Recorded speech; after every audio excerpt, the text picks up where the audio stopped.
사람들의 인생을 바꾸는 데 여러 가지 요소가 있습니다. 그 중에 한 가지는 습관입니다. 습관은 무엇입니까? 한 사람이 반복되어지는 행동이 생활 패턴으로 고정화된 것이 습관입니다. 이런 습관은 좋은 습관이 있고 나쁜 습관이 있습니다. 좋은 습관이란 사람으로 하여금 인생에서 성공하는 데 도움이 되는 습관입니다.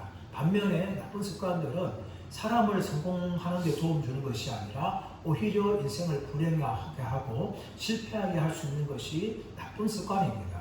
그러므로 사람들은 좋은 습관을 가져야 됩니다. 그 좋은 습관이 사람의 인생을 행복하게 하고 사람들에게 많은 유익을 주기 때문입니다. 우리가 계속해서 사사기의 말씀을 살펴보고 있지만 일종의 사사기에는 이스라엘의 나쁜 습관이 반복되어서 패턴으로 난 것을 봅니다. 하나님께서 이스라엘 백성들을 이방 사람들의 손에서 구원해 주십니다. 그러나 이스라엘 백성들은 또다시 여호와 앞에서 악을 행하는 이런 나쁜 고질적인 죄된 습관들을 반복해서 하는 것을 볼 수 있습니다. 그러나 하나님께서는 그런 백성이라 할지라도 이스라엘 백성들 하나님께 부르짖을 때에 하나님께서 구원자를 보내주시고 이스라엘 백성들을 구원하셨습니다.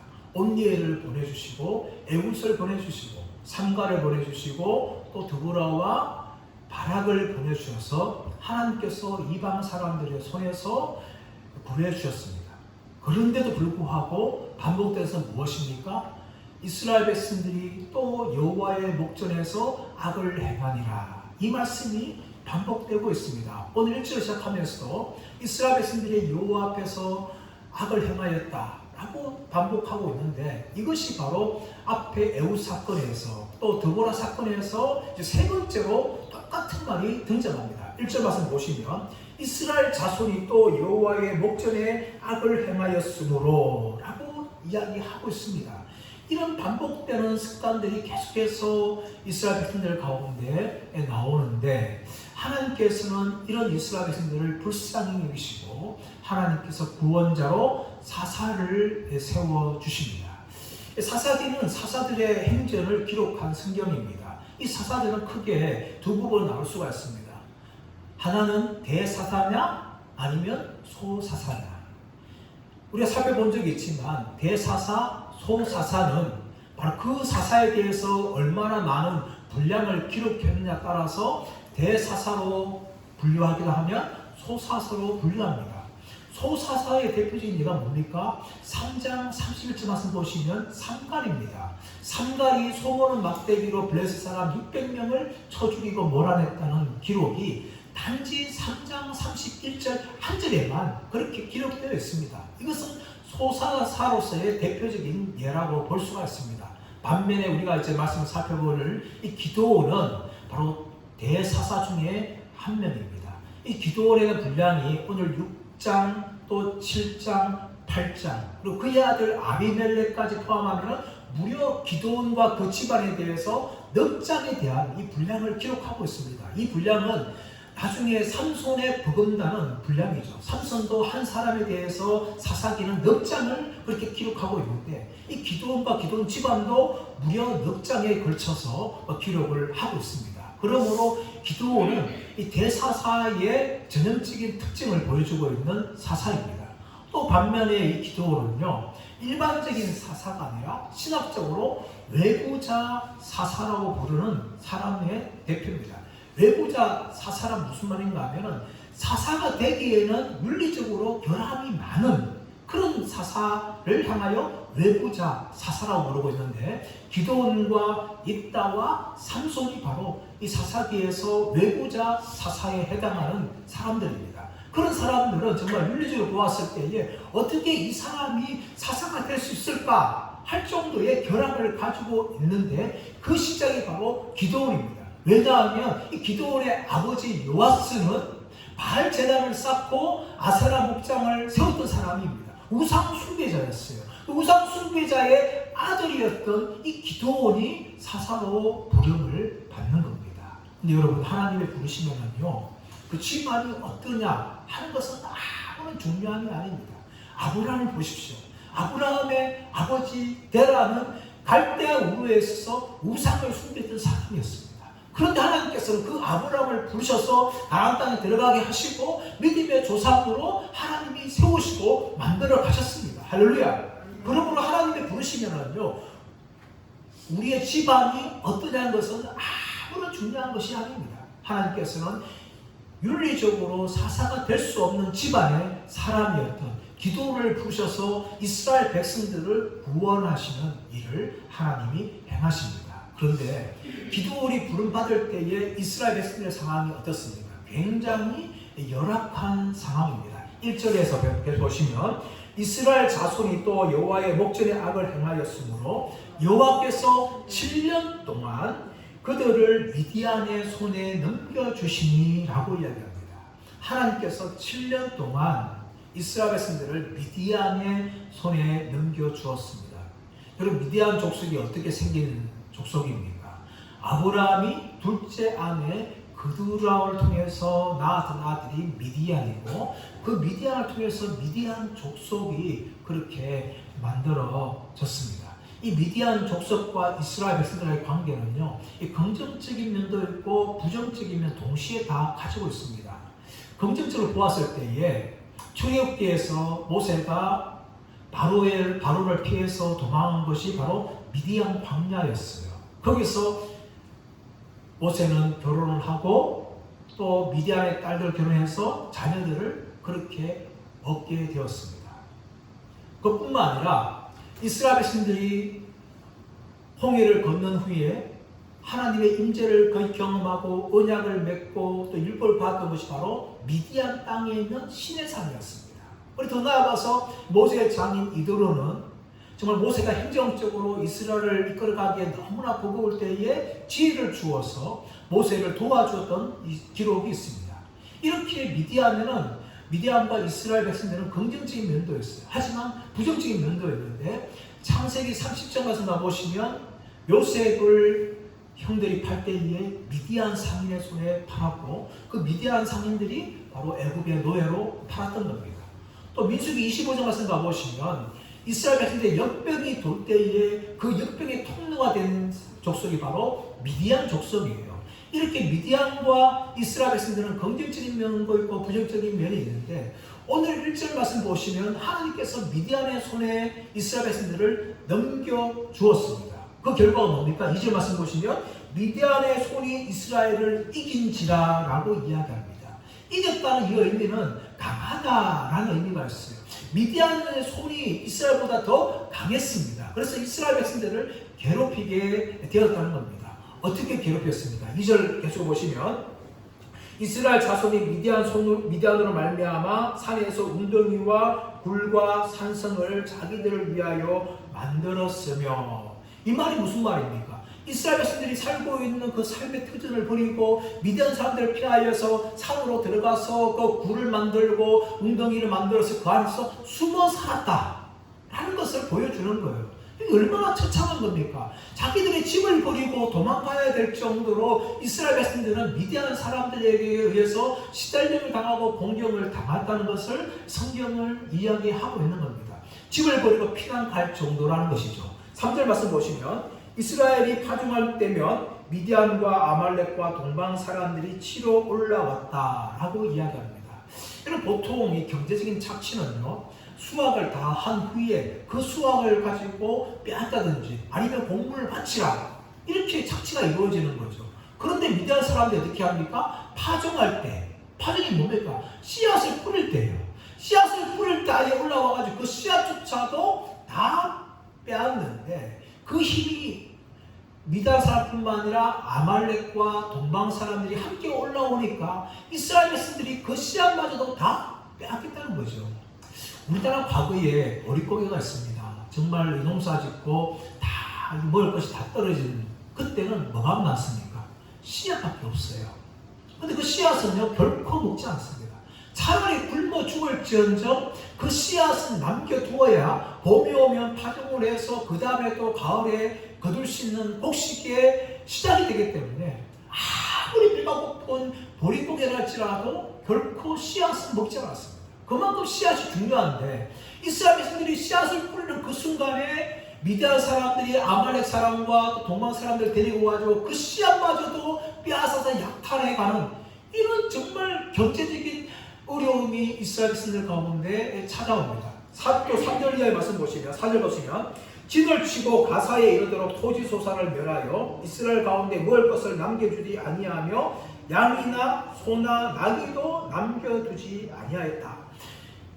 이 곡식만 남겨둔 것이 아니라 뭡니까? 소나 양이나 나귀까지도 모든 짐승들까지도 다 뺏어갔다는 거예요. 양은 털을 제공하고 또 소나 나귀 같은 것도 농사할 수 있는 도구가 되어지는데 그것마저 다 빼앗아 그렇게 가버린 겁니다. 근데 이 정도만 해도 견딜 수 있는데 5절 말씀 보면 더 심각합니다. 이는 그들이 그들의 짐승과 장막을 가지고 올라와 메뚜기 같이 때같이 많이 들어오니 그 사람과 낙타가 무수함이라. 그들이 그 땅에 들어와 멸하려 하니. 아예 뭡니까? 완전히 이제는 멸하기 위한 작전을 펼치는데 그 작전이 뭔가 하면 짐승들을 데리고 오고 더 나아가서 장막을 이스라엘 땅 가운데 쳐서 그들이 온전히 거주하고 말았다는 겁니다. 이스라엘 백성들이 살아야 될 그 땅에 미디안 사람들이 올라왔어요. 올라와서 짐승들을 풀고 모든 풀들을 다 먹게 만들고 아예 그 땅에서 눌러앉아서 살고 있는 그런 모습을 보여주는 거예요. 그러니까 이스라엘 백성들이 뭡니까? 그 땅을 버리고 산이나 올라가서 굴을 파고 그 안에 숨어 지내야 되는 그런 정말 어려운 상황 가운데 이스라엘 백성들이 지금 처하고 있다는 것을 보여주고 있는 겁니다. 이런 어려움이 얼마나 심했습니까? 6절 말씀 보시면 이스라엘이 미디안으로 말미암아 궁핍함이 심한지라 라고 이야기합니다. 궁핍함이 뭡니까? 심했다는 거예요. 이 단순한 굶주림이 아닌 것입니다. 아주 비참한 상태에 처했던 이스라엘 백성들의 모습을 지금 보여주고 있는 거예요. 그들은 자기 살고 있는 삶의 터전도 다 버려야 되고 가지고 있는 모든 것도 다 버려야 됐어요. 보통 경제 착취는 수확할 때 거둬야 되지만 아예 씨를 뿌릴 때조차도 모든 걸 다 거두어가고 또 자신들 살고 있는 그 땅마저도 빼앗아가지고 미디안 사람들이 거주해버리는 이런 정말 있어서는 안 되는 그런 경제적인 궁핍함이 이스라엘 백성들 가운데 찾아옵니다.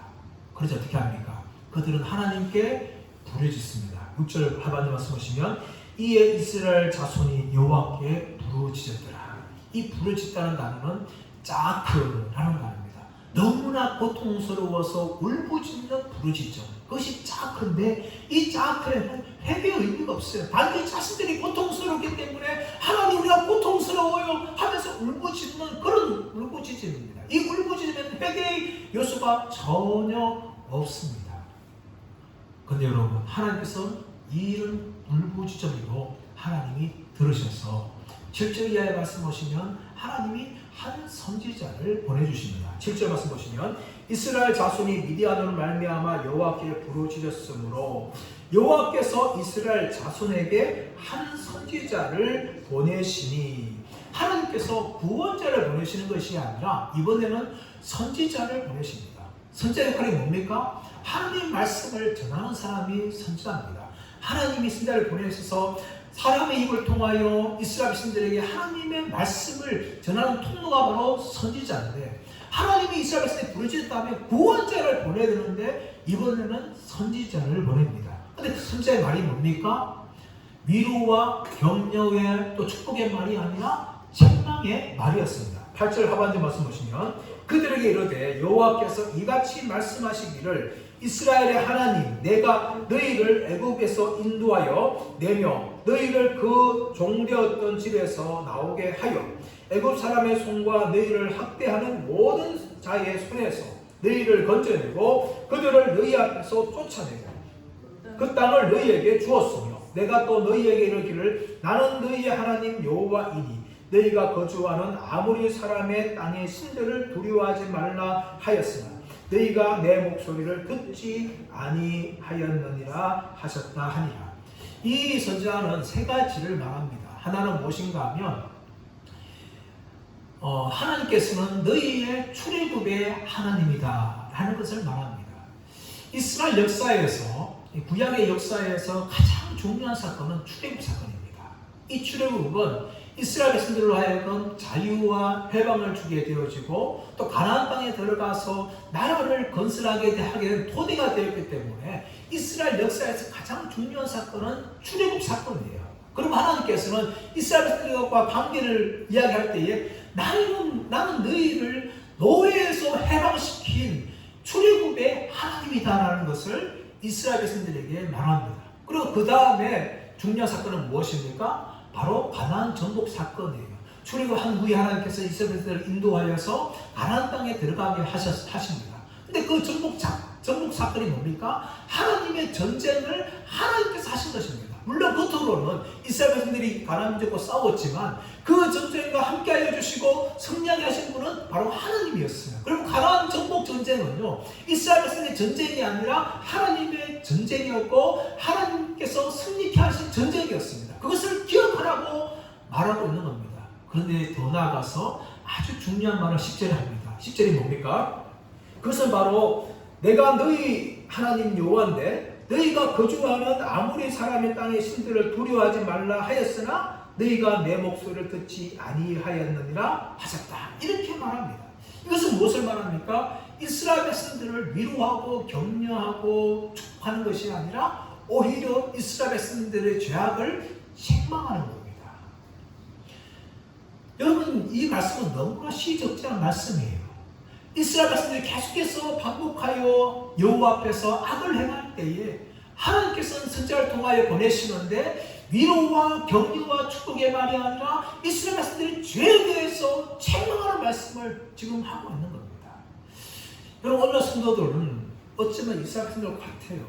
삶을 살아가는 데 있어서 너무나 지치고 힘들기 때문에 교회에 오면은 자신들을 위로하고 축복하고 격려하는 말을 듣기를 원합니다. 그러나 이건 물론 강단에서 성도들의 지친 영혼을 향하여서 위로하고 격려하고 축복하는 말은 너무나 중요합니다. 그것을 해야 합니다. 하지만 그것만큼 더 중요한 것은 무엇인가 하면 하나님의 백성으로서 마땅히 살아가지 못하는 삶의 모습에 대해서 책망하는 말씀이 동시에 필요한 겁니다.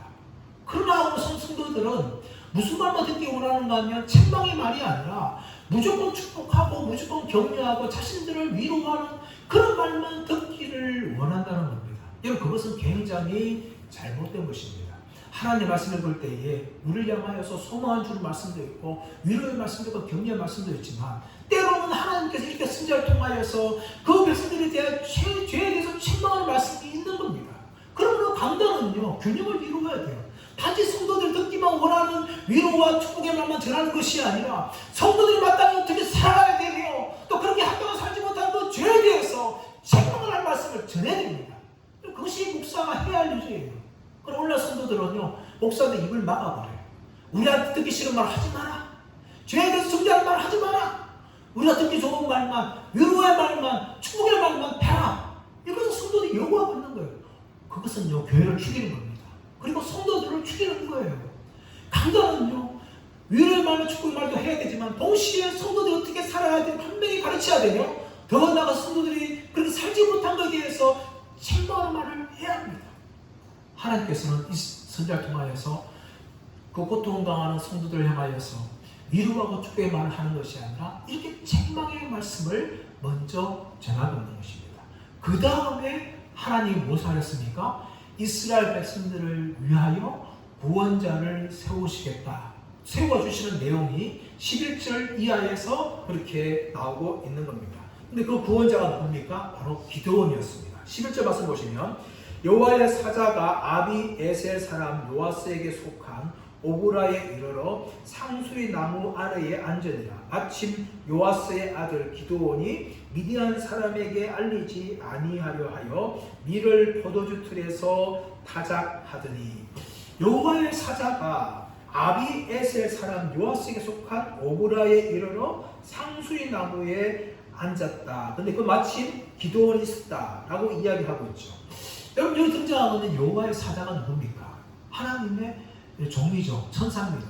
근데 이 여호와의 사자라는 표현이 11절에 나오고 12절에 나오고 있지만 이 기드온과 대화할 때 보면은 여호와의 사자 대신에 여호와라는 말이 등장합니다.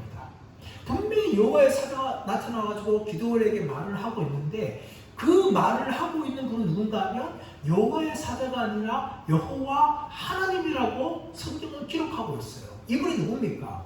구약성경 보시면 천사들이 등장해서 하나님의 말씀을 전하는데 때로는 그 천사뿐만 아니라 하나님께서 천사로 나타나셔서 사람들에게 하나님의 말씀을 전하는 내용이 굉장히 많이 나옵니다. 이것을 볼 때 신학학자들은 구약에 나타난 그리스도다라고 이야기합니다. 소돔과 고모라를 멸하할 때도 천사 중에 한 명은 하나님이셨습니다. 그 하나님이 소돔과 고모라에 대한 멸망을 선언하시죠. 또 다니엘의 친구 가운데 네 번째 사람이 누굽니까? 구약에 나타나신 바로 성자 예수 그리스도십니다. 오늘 말씀 마찬가지로 성자 예수께서 천사의 모습 나타나셔서 바로 기드온에게 말씀을 전하는 내용이 나오고 있습니다. 근데 기드온이 있는 집안이 뭡니까? 아비에셀 사람이라고 해요. 아비에셀. 이 아비에셀은 여호와는 도움이시다. 하나님은 도움이시다. 이런 의미를 가지고 있는데 이 아비에셀 사람이라는 것은 므낫세 지파의 사람이에요. 이 므낫세 지파는요 반으로 쪼개집니다. 반은 요단강 동편에 머물고 또 반은 요단강 서편에 들어와서 머물게 되어지는데 이 아비에셀은 요단강을 건너서 서편에 머물고 있는 그런 므낫세 지파의 사람이었어요. 그 므낫세 지파의 사람 중에 누가 있는가 하면 요아스. 요아스는 여호와는 강하다. 하나님은 강하다. 이런 의미를 가지고 있어요. 그 요아스의 집안에 누가 있었습니까? 기드온이 있죠. 기드온은 처부수다. 도끼로 내리찍다. 이런 의미를 이 기드온에 가지고 있는데 이 기드온의 하나님이 뭡니까? 11절 하반절 말씀 보시면 미디안 사람에게 알리지 아니하려 하여 밀을 포도주 틀에서 타작하더니 여러분 밀은 어떻게 타작해야 됩니까? 밀은 아주 넓은 공간이 필요합니다. 또 바람이 잘 부는 공간이 필요하죠. 밀을 타작하기 위해서 먼저 도리깨로 쳐가지고 줄기와 곡식을 구분합니다. 곡식을 구분한 후에 그 곡식을 가지고 채를 치죠. 채를 치면 곡식과 껍질로 구분되어집니다. 채를 친 후에 나중에 곡식을 모아서 창고에 보관합니다. 이렇게 밀타작을 하기 위해서는 아주 넓은 바람이 잘 부는 그런 공간이 필요한데 지금 기드온이 밀타작을 어디서 하고 있는가 하면 포도주 틀에서 하고 있어요. 포도주 틀. 이 포도를 수확하게 되어지면 포도즙을 만들기 위해서 포도주 틀에 넣고 사람들이 밟죠. 그 포도주 틀은 어떻게 만드는가 하면 큰 바위를 파서 위에과 그 밑으로 나누어서 위쪽에서 포도를 주고 사람들이 발로 으깨가지고 그 포도주즙이 흘러서 밑에 포도즙을 모으는 거죠. 아니면 통나무를 크게 만들어가지고 위에 통나무, 밑에 통나무 만들어서 위에 통나무에 사람들이 포도주를 으깨면은 그 통나무에서 물이 흘러가지고 아래 통나무에 포도주를 모읍니다. 그런데 그 포도주 틀이 아무리 사람들이 들어가더라도 만약 들어가서 받는다 할지라도 밀타작하기에는 너무나 좁은 장소죠. 그래서 기드온은요 이 포도주 틀에서 밀타작하기 위해서 숨어야 됐습니다.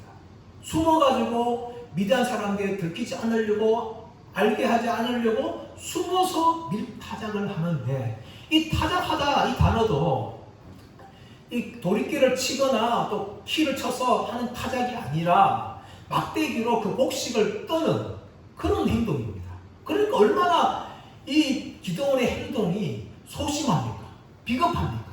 미디안 사람들이 들키지 않으려고 겨우 포도주에 몸을 움켜쥐어서 자기 열매는 그 곡식 얼마를 막대기로 이렇게 때려가지고 털고 있는 그런 모습을 보여주고 있습니다. 이런 기드온의 모습인데 여호와의 사자가 이 기드온을 향하여서 말하고 있는 내용이 뭡니까? 12절 말씀 보십시오. 여호와의 사자가 기드온에게 나타나 이르되 큰 용사여 여호와께서 너와 함께 계시도다. 여러분 이 말이 얼마나 사실은 아이러니합니까? 기드온이 포도주 틀에서 밀타작하는 모습은 어쩌면 코미디와 같은 모습인데 그런 소심하고 비겁한 기드온에게 여호와의 사자가 하는 말이 뭔가 하면 큰 용사여 여호와께서 너와 함께 계시도다 이렇게 말합니다. 히브리어 성경에서는 여호와께서 너와 함께 계시도다 큰 용사여 이렇게 이야기하는 거죠. 기드온을 향하여 큰 용사로 부르신 이유는 기드온 자체가 큰 용사가 아니라 하나님이 너와 함께 계시기 때문에 너는 큰 용사다. 이런 의미가 이 말씀에 있는 거예요. 그런데 기드온의 반응이 뭡니까? 13절 말씀 보시면 기드온이 그에게 대답하되 오 나의 주여 여호와께서 우리와 함께 계시면 어찌하여 이 모든 일이 우리에게 일어났나이까? 또 우리 조상들이 일찍이 우리에게 이르기를 여호와께서 우리를 애굽에서 올라오게 하신 것이 아니냐 하는 그 모든 이적이 어디 있나이까? 이제 여호와께서 우리를 버리사 미디안의 손에 우리를 넘겨주셨나이다 하니. 여러분 기드온이 아주 길게 13절이 말했어요. 근데 이 13절은요 세 가지의 말입니다. 세 가지의 반론이죠. 그것이 무엇인가 하면 하나님이 정말 우리와 함께 하신다면 어떻게 우리에게 이런 고통이 있을 수 있습니까? 이게 첫 번째 반론이에요. 두 번째는 뭔가 하면은 하나님이 우리 조상들과 함께 하시고 수많은 기적을 보여주셨는데 이제 그 기적이 어디 있습니까? 세 번째는 무엇인가 하면 우리의 형편을 보니까 하나님 우리 함께 하시는 것이 아니라 우리를 버린 것입니다. 이렇게 여호와의 사자를 향하여서 따집니다. 그저 여러분 14절 말씀 보시면 여호와께서 그를 향하여 이르시되 너는 가서 이 너의 힘으로 이스라엘을 미디안의 손에서 구원하라. 내가 너를 보낸 것이 아니냐 하십니다. 이 14절은 사실은 기드온에 대한 답변이라고 보기에는 하나님이 아무 말씀 안 한 겁니다. 기드온의 항변에 대해서 하나님이 할 마음만 하지 않았어요. 기드온이 무엇을 따졌습니까? 하나님 우리 함께 하셨다면 우리 고통이 왜 이런 고통이 생겼습니까? 또 하나님께 생각하신 그 이전은 다 어디 있습니까? 왜 못하지 않습니까? 또 이 꼬라지를 보니까 하나님 우리를 버린 것입니다. 이렇게 세 가지를 따지고 있는데 하나님은 이 기드온의 이 따진 것에 대해서 전혀 답하지 않고 너는 가라! 내가 너를 보냈다! 이 말만 하시는 거예요. 왜 하나님께서 기드온의 항변에 대해서 말씀하지 않는 겁니까? 두 가지 이유가 있습니다. 하나는 무엇인가 하면 이스라엘 백성들이 이렇게 고통당하는 것은 하나님이 그들을 버려둔 것이 아니라 그들의 죄 때문에 벌어진 일인 거예요.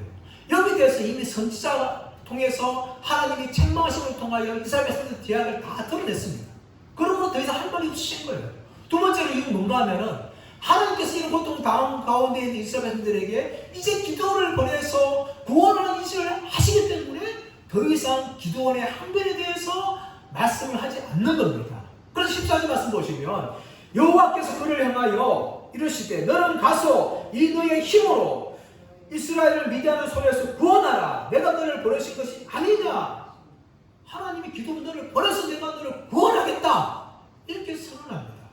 그런데 불구하고 기드온이 또 자신은 못하겠다라고 이야기합니다. 15절 말씀 보시면 그러나 기드온이 그에게 대답하되 오 주여 내가 무엇으로 이스라엘을 구원하리까? 보소서 나의 집은 므낫세 중에 극히 약하고 나는 내 아버지 집에서 가장 작은 자니이다 하니. 여러분 이런 기드온의 모습은요 누가 생각나요? 모세가 생각나죠. 모세. 하나님께서 모세야 너는 가라. 내 백성을 자유케 하라 하니까 하나님 나는 입이 뻣뻣해서 아무 말 못합니다. 나는 못합니다. 모세가 그렇게 주저했던 것처럼 기드온이 그렇게 주저하고 있는 모습을 봅니다. 오 주여 내가 무엇으로 이스라엘을 구원하리까? 이 말이 뭡니까? 기드온은 착각하고 있는 게 뭔가 하면 자신의 힘으로 이스라엘 백성들을 구원해야 된다는 착각을 하는 거예요. 하나님이 보내니까 내가 가서 구원해야 되겠구나. 근데 나는 구원할 힘이 없는데 나는 지금 포도주 틀에서 명타정할 만큼 비겁하고 소심한 인간인데 내가 무슨 수로 내 백성을 구원할 수 있을까 하는 생각을 하는 거죠. 더 나아가서 뭡니까? 자신은 보니까 므낫세 중에서 가장 작은 자라는 거예요. 이 기드온의 말은 적어도 두 가지를 모르는 겁니다. 하나는 무엇을 모르는가 하면 하나님의 일하시는 방식에 대해서 모르는 것이고 또 하나는 무엇인가 하면 하나님의 능력에 대해서 모르는 겁니다. 기드온이 첫 번째 모르는 것은 무엇이었습니까? 하나님의 일하심의 방식입니다.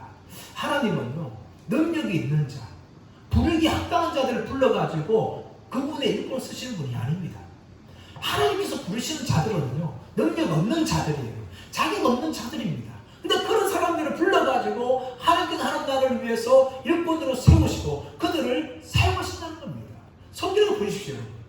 어떤 사람이 부름받기에 합당한 사람이 어디 있습니까? 아무도 부름받기 합당한 사람이 아닌데 하나님께서 아브라함을 부르시고 모세를 부르시고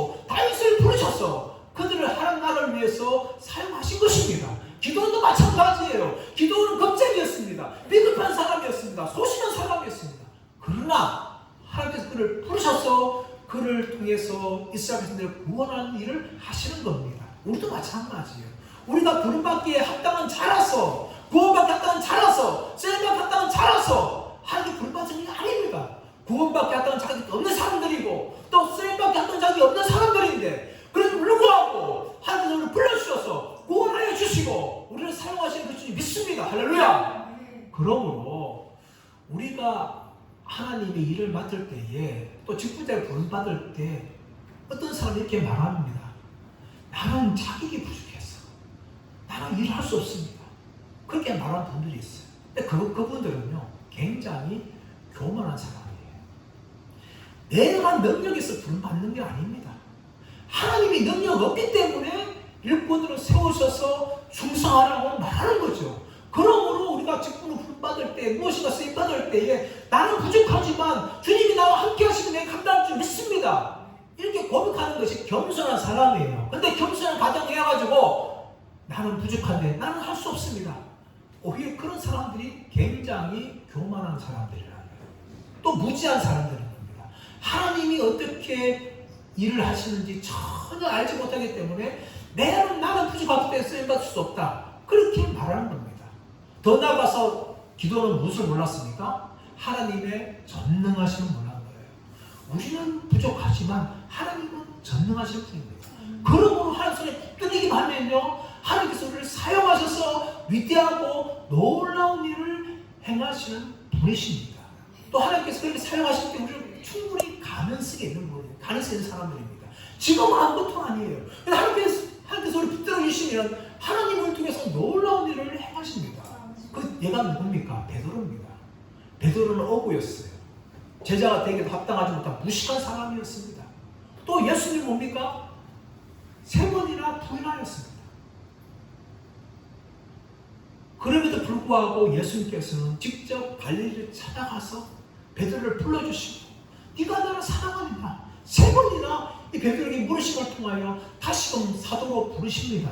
그리고 그에게 성령의 기름을 부어주셔서 이 베드로를 통해서 사도행전의 놀라운 한 날을 이루어가게 하십니다. 누구의 쓰임받는 겁니까? 바로 예수님의 손에 쓰임받은 거예요. 베드로는 자격도 없고 능력도 없지만 예수님 붙들리기만 하니까 놀라운 일을 감당한 사람이 된 겁니다. 기도도 마찬가지예요. 기도도 자격 없던 사람이었어요. 능력 없는 사람이었습니다. 그러나 하나님께서는 기도에게 능력을 주시고 또 그 힘을 통하여서 미디안의 손에서 이스라엘을 구원하는 그 놀라운 일을 행하신 것입니다. 그 약속이 16절에 나오고 있습니다. 16절 말씀 보시면 여호와께서 그에게 이르시되 내가 반드시 너와 함께 하리니 내가 미디안 사람 치기를 한 사람 치듯 하리라 하시니라. 반드시, 그냥이 아니라 반드시 내가 너와 함께 하리니, 내가 너와 함께 하리니, 반드시 하나님은 반드시 기드온과 함께 하신다고 약속하십니다. 여러분, 이것이 기드온이 승리하게 된 비결이에요. 기드온이 지혜가 있어가지고 능력이 있어가지고 또 자격이 있어서 승리한 것이 아니라 하나님이 반드시 기드온과 함께 하시기 때문입니다. 구약 성경 보시면 하나님이 함께 하신다, 이 임마누엘 약속이 무려 114번에 걸쳐서 나옵니다. 그만큼 하나님께서는 그분의 백성들과 함께 하시고 그들로 하여금 승리케 하시겠다고 약속하신 것입니다. 여호수아서 1장 9절 말씀 보시면 강하고 담대하라 내가 너와 함께 하리니 라고 여호수아에게 약속한 거예요. 그분의 약속이 누굽니까? 여호와 하나님의 약속이었어요. 모세가 죽고 난 후에 두려움 가운데 있는 여호수아를 향하여서 강하고 담대하라 내가 너와 함께 하리니라, 이건 여호와의 말씀이니라. 그렇게 여호수아를 격려하고 이 여호수아를 통하여서 가나안 정복 장정을 이루게 하신 분이 바로 하나님이십니다. 그 비결이 뭡니까? 하나님이 함께함이었어요. 예수님의 제자들 마찬가지였습니다. 예수님을 부인하고 또 예수님을 버리고 다 도망갔던 그 제자들에게 예수님께서 40일 동안 함께 계시고 성천하실 때에 내가 너희와 항상 함께 하리라 그렇게 약속하십니다. 언제까지요? 세상 끝날까지. 세상 끝날까지 내가 너희와 함께 하리라 약속하시기 때문에 사도행전의 위대한 역사들이 그 제자를 통해서 일어날 수가 있었던 것이었습니다. 사랑 여러분, 이 축복을 지금 바로 저와 여러분이 누리고 있는 축복입니다. 고린도서 3장 10절 말씀 보시면 너희는 하나님의 성전이다 라고 말씀하고 있는데 그 이유가 뭡니까? 성령으로 아니하고서는 예수를 주시라 할 수 없고 또 성령이 내주하고 있는 자들이 바로 하나님의 성전이라고 말씀하고 있는 것입니다. 그러므로 저와 여러분이 예수를 믿는다고 고백하는 것은 하나님의 성령이 우리 안에 내주하시고 예수님께서 성령으로 말미암아 우리와 함께 하시고 계시기 때문에 지금도 예수를 믿고 있는 거예요, 여러분. 그것이 바로 오늘날 신약 성도들인 저와 여러분이 주신 복이라는 겁니다.